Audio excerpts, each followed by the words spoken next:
Yebo baba. Mazahlombe ketuwane besiloqala. Ubonga itholi sonke lesikhathi isizovala.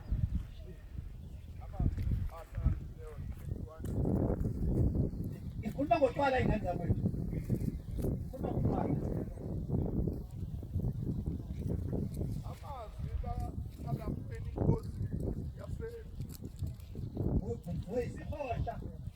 Isihosha ngane yami ikanti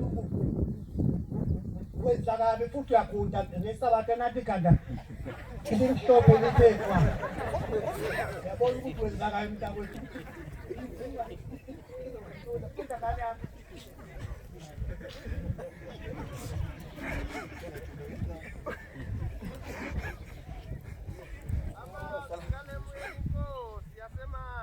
Wayishaya umfana wale ngeke ngisasho bona obefundiswe unini yini ke nina ungangijahi ke baba eyokugcina le yini nina efundiswe yiyo ngomabe ukuthi yenzeni kwaphela ingane esikoleni zikhuleliswa amaphala. Hawu ingane yami ihlangana nephala umuntu odla yonke inyusense udayisa ngomzimba wakhe kukhona ubisi lwensizwa zethu zinje uyadla wena esizweni yeNazaretha sibheka ekunoma uwele phaleni bona ba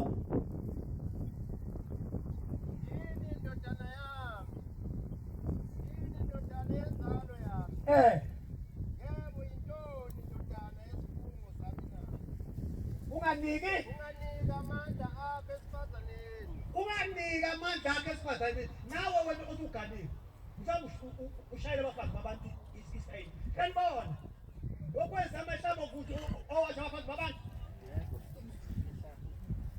unganiki izindlela zakho ngokudubhisa amakhosi asikho kwamakhosi lemweni asikho kwamakhosi ukuphuza iwayini asikho okwezikhulu ukuphuza okunamandla unaphuze awukhohlwe umthetho onakalise indaba yabo bonke abahluphekayo uyazi ukuthi lapha esamba khona ko-Home Affairs uqhamuka umuntu lapha ethunywa ingane yami engaphakathi ithi ambuze ukuthi ngobani abajahile abahleke agijima othenga ihafu lomuntu angidonse lapha edressini angena athi khona into enyoyithatha ngaphakathi kanti uyophuzisa lo muntu uyayizwa ke incwadi unikelisa uyiphinde kovesi baba onakalise